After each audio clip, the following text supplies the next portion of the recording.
The Israeli-Palestinian conflict. It's one of those conflicts that feels like it's been going on forever, right? It's incredibly complex, stretching back for generations. So the question is, how did it all begin? We're going to try and break down a century of really turbulent history into its most critical moments. Let's get into it.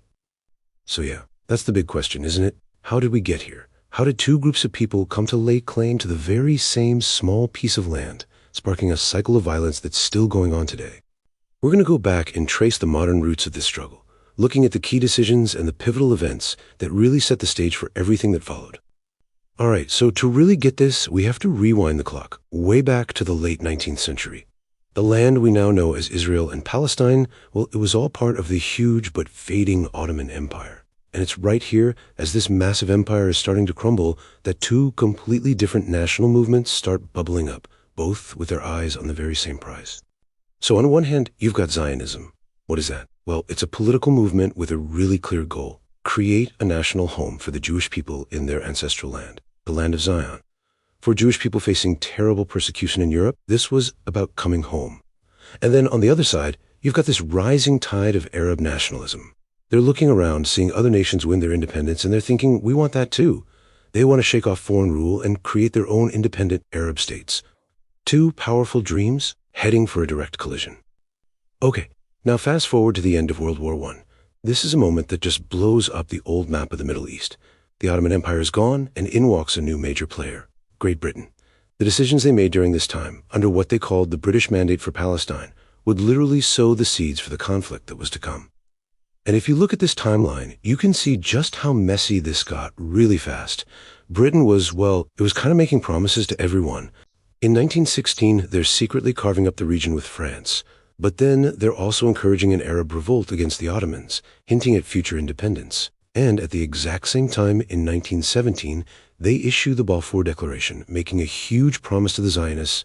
You can see how these contradictions just created an absolute powder keg. And this right here, this quote, this is the heart of the problem. Just 64 words, but they were absolutely monumental.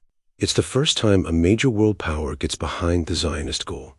But, and this is a huge but, look at the fine print. It also said that nothing should be done to harm the rights of the existing non-Jewish communities.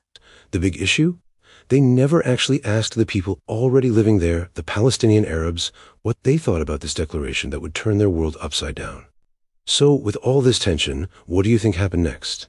Yep, it exploded. Between 1936 and 1939, a massive Palestinian revolt erupted against British rule and the rise in Jewish immigration. And the human cost was just staggering. Look at this number. Over 5,000 Arabs were killed. Now, compare that to around 300 Jews and 250 British. This lopsided casualty count would become a tragic and repeating pattern in the years to come. Then comes the end of World War II, and everything changes. Again, the world discovers the absolute horror of the Holocaust. And suddenly there's this massive wave of global sympathy for creating a Jewish state.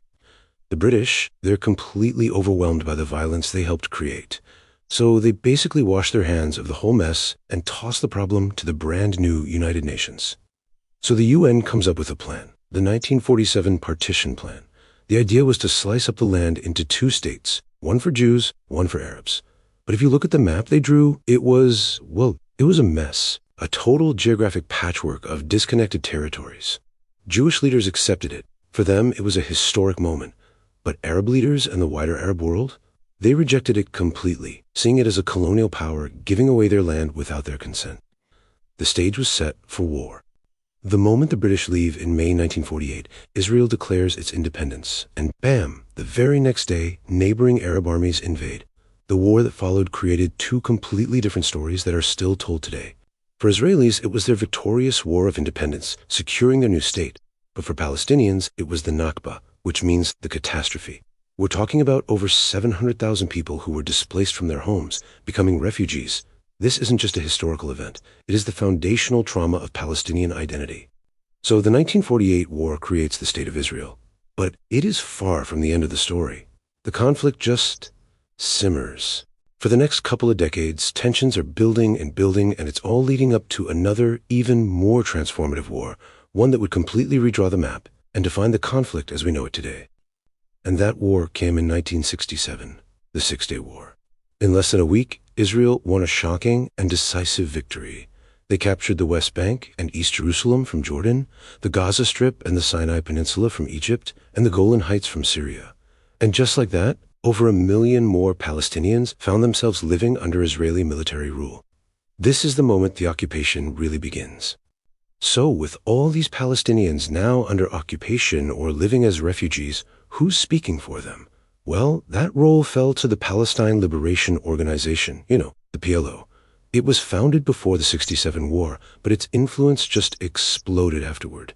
Led by its famous chairman, Yasser Arafat, the PLO's goal, stated right in its charter, was the liberation of Palestine through armed struggle. Okay, so for decades, it's all about war, right?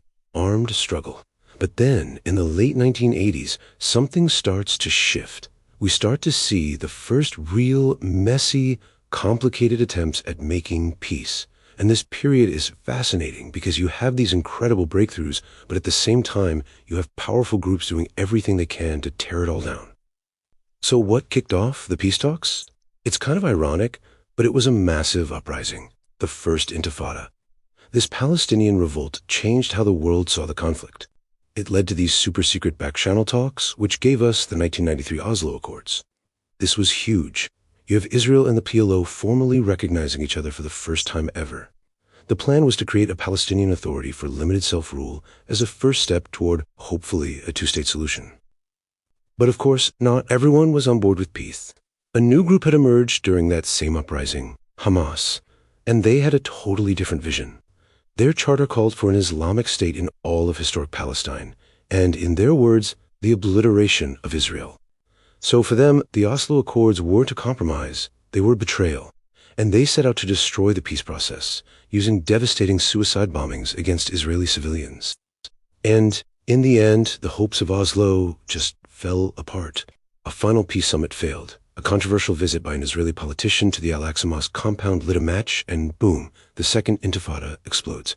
And this one was so much deadlier than the first. The violence, the bombings, the military responses, it destroyed whatever trust was left and effectively killed the peace process for a generation. In the aftermath, we end up with this fractured reality for Palestinians, two completely separate worlds. You've got the West Bank, where the Palestinian Authority has some control, but it's all happening under Israeli military occupation, with settlements continuing to expand. And then you have Gaza, a totally different story. Israel pulled its soldiers and settlers out in 2005, but in 2007, Hamas violently took over from the Palestinian Authority, which led Israel and Egypt to impose a strict blockade that's still in place today. And that brings us pretty much to today, a situation shaped by 100 years of broken promises, wars, uprisings, and these tantalizing but ultimately failed attempts at peace. What we see is a landscape of occupation, deep division, and just a profound lack of trust on all sides.